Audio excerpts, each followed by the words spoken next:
Hello everyone, welcome to my YouTube channel. And इस video में हम डिस्कस करेंगे अबाउट नेटवर्क एनालिसिस। ठीक है, सो नेटवर्क एनालिसिस को पहले डिस्कस करने से पहले हमें पता होना चाहिए कि नेटवर्क क्या होता है। तो हमारे सर्किट में जो एलिमेंट्स प्रेजेंट होते हैं तो वो एक दूसरे से क्या होते हैं, इंटरकनेक्टेड होते हैं। ठीक है, तो जब वो इंटरकनेक्टेड होते हैं तो वो क्या फॉर्म करते हैं, वो एक नेटवर्क को फॉर्म करते हैं। ठीक है, सो बेसिकली जो हमारे सर्किट एलिमेंट्स होते हैं इनको हम दो कैटेगरीज में स्प्लिट आउट करते हैं। First category is your active element and second category is your passive element. ठीक है, सो एक्टिव एलिमेंट में वो एलिमेंट्स जो कि खुद की एनर्जी को जनरेट कर पाते हैं, दे आर एक्टिव एलिमेंट। ठीक है, और इसमें एग्जाम्पल्स जितने भी हमारे सेमीकंडक्टर्स हैं वो आते हैं। ठीक है, for example diode, triode, FET etcetera. ठीक है, and energy sources. Similarly passive element में वो एलिमेंट्स जो कि अपनी एनर्जी या खुद की एनर्जी को जनरेट नहीं कर पाते हैं, they are called as your passive element and the examples could be resistance, inductance and capacitance. Okay, so ये तो थे हमारे सर्किट एलिमेंट। फर्दर हम कुछ बेसिक टर्मिनोलॉजीज डिस्कस करेंगे जो कि नेटवर्क एनालिसिस में यूज होती है। तो आपने सुना होगा पोर्ट, PORT।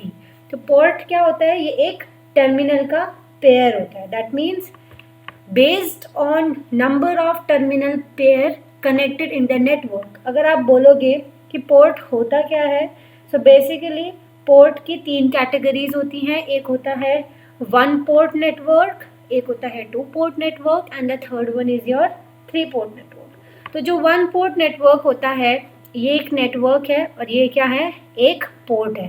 सो इस पर्टिकुलर जिसे मैं सर्कल कर रही हूँ, this is your one port. ठीक है, तो इसे हम बोलेंगे one port network. And the network which contains two ports, this is one, this is two, is your two port network. And the network which contains three ports, that means 1, 2 and 3, इसमें 3 ports होते हैं, that is why इन्हें हम 3 port network बोलते हैं। तो ये तो थे क्लासिफिकेशन ऑफ पोर्ट। ओके, अब मेन क्वेश्चन ये आता है कि नेटवर्क एनालिसिस होता क्या है। ठीक है, सो बेसिकली ये मेथड होता है फाइंड करने के लिए to out the response when network and excitations are known. That means जब हमें network and excitations हमें पता होती हैं तो हम response को find out कर सकते हैं। ठीक है, for example ये एक हमारा two port network है। Why? Because this is one and this is one। ठीक है, तो they are combined to form two port network। अब होता क्या है कि इसमें एक term यूज हुई है एक्साइटेशंस। एक्साइटेशंस क्या होती हैं, एक्साइटेशंस, ये देखो एक्साइटेशंस को हम एनर्जी सोर्स भी बोलते हैं।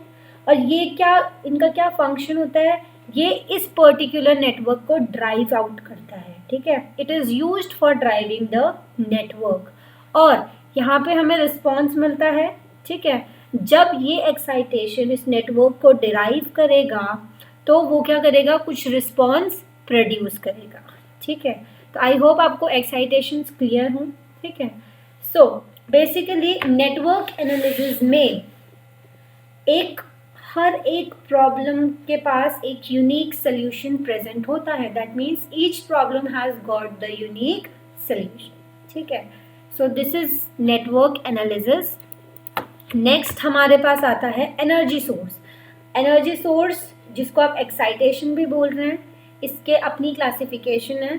बेसिकली ये दो टाइप्स में क्लासीफाई होता है, एक होता है वोल्टेज सोर्स और एक होता है करंट सोर्स। ये आपने ऑलरेडी सुना हुआ भी होगा। ठीक है, तो जो हमारे वोल्टेज सोर्स होता है वो टू फर्दर कैटेगरीज में डिवाइडेड होता है। One is the independent and second one is the dependent voltage source. ठीक है, सिमिलरली करंट भी independent and dependent current source में क्लासीफाइड होता है। फर्दर जो ये वोल्टेज सोर्स में डिपेंडेंट वोल्टेज सोर्स होता है, ये दो पार्ट्स में क्लासीफाई होता है। एक को हम बोलते हैं VDVS और एक को हम बोलते हैं CDVS। Okay, this I will explain you.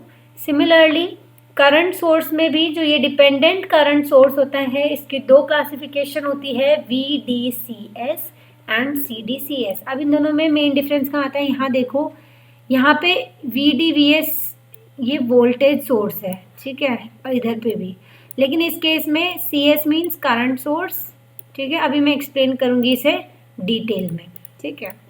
तो स्टार्ट करते हैं विद इंडिपेंडेंट वोल्टेज सोर्स। तो इंडिपेंडेंट वोल्टेज सोर्स क्या होता है, पहले तो वोल्टेज सोर्स क्या होता है, ये वो डिवाइस होता है जो कि सप्लाई करेगा कांस्टेंट टर्मिनल वोल्टेज को, ठीक है।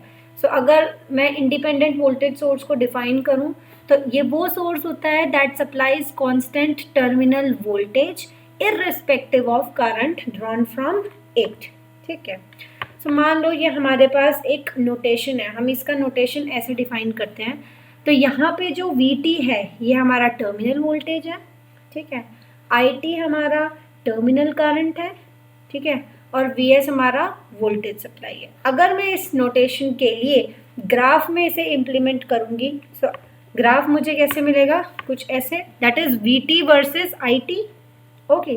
तो हम क्या नोटिस कर पा रहे हैं, यहाँ पे VS जो है वोल्टेज सोर्स क्या है, कांस्टेंट है। तो मैं क्या बोलूँगी कि जो करंट सप्लाइड बाय IT, जो करंट हमने सप्लाई किया है by IT, it will be constant, ठीक है, it will be constant and VT में चेंज, ठीक है। तो ये इसकी बेसिक प्रॉपर्टी होती है, ओके।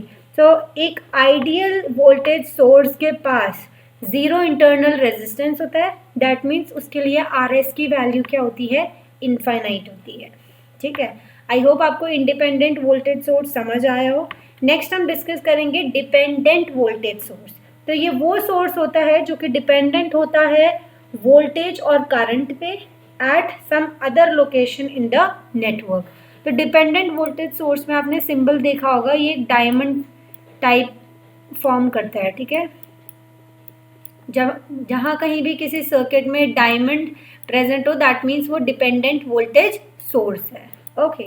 सो अगर जो अभी हम डिस्कस कर रहे थे VDVS, वो क्या होता है कि अगर सोर्स वोल्टेज डिपेंड करता है वोल्टेज पर किसी पर्टिकुलर लोकेशन में, तो हम उसे बोलते हैं VDVS।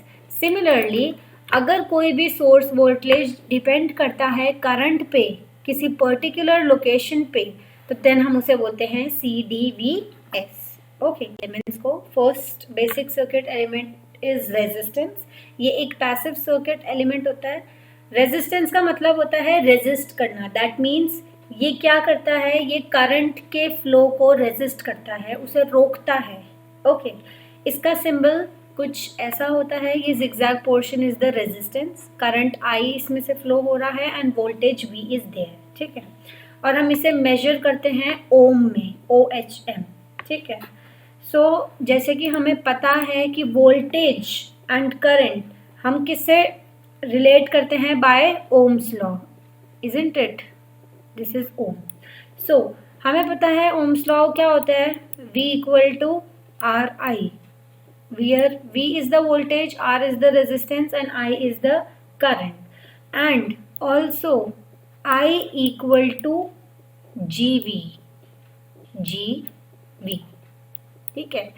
G हमारा क्या होता है, कंडक्टेंस है, ये कंडक्टेंस का नोटेशन है G, और जो कंडक्टेंस होता है वो होता है 1/R, दैट मीन्स वो रेजिस्टेंस का रेसिप्रोकल होता है, ओके। तो ये जो हमारा कंडक्टेंस होता है इसकी यूनिट क्या होती है, इट इज मोह, ठीक है। हम इसे कुछ ऐसे बनाते हैं, ओके। और बेसिकली ये हमारा एनर्जी डिसिपेटिंग एलिमेंट होता है conductance, okay. So I hope आपको फर्स्ट बेसिक सर्किट एलिमेंट समझ आया हो।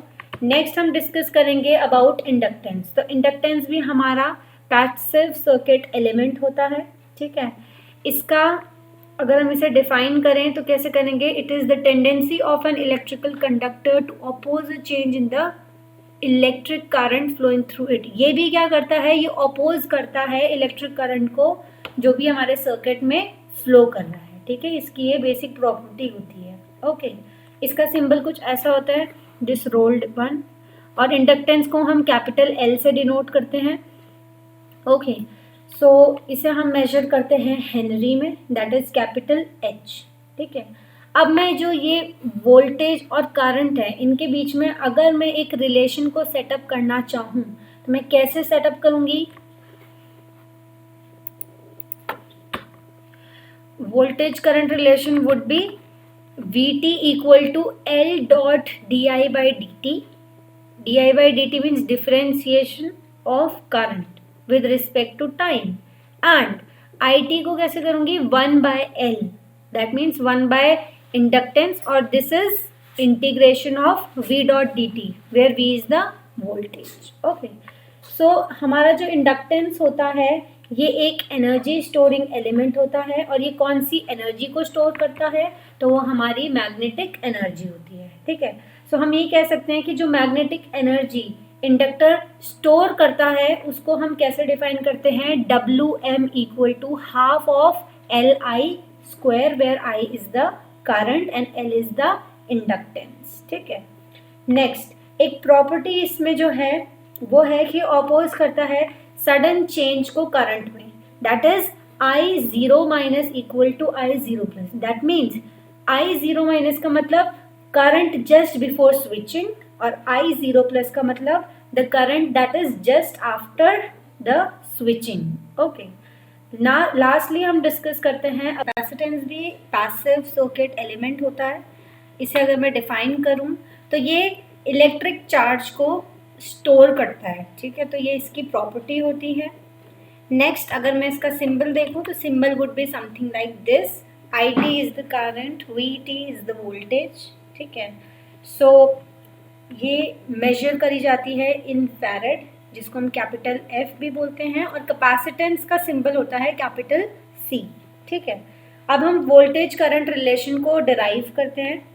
सो सेम है जैसे प्रीवियस केस में हमने डिस्कस किया था कि वोल्टेज करंट रिलेशन VT की वैल्यू उसमें C dV by dt, V is the voltage, हम इसका डिफ्रेंशिएट करेंगे with respect to time, and जो करंट होता है हमारा IT वो 1/C टाइम्स होता है integration of I dt, where I is the current and C is the capacitance. ठीक है। नेक्स्ट अब इस केस में भी हम एनर्जी को स्टोर करते हैं, that is why it is an energy storing element.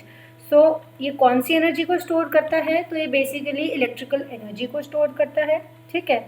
और वो एनर्जी जो कि कैपेसिटर स्टोर करता है उसको हम बोलते हैं VE equals to 1/2 CV square. ठीक है। V is the voltage. Okay.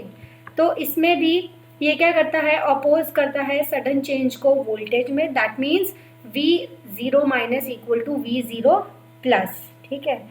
So that is also voltage just before switching, and V0 plus is voltage just after switching. ठीक है। तो ये थे हमारे basic circuit elements. So I hope आपको समझ आया हो। So this was all about this video. Thank you so much for watching.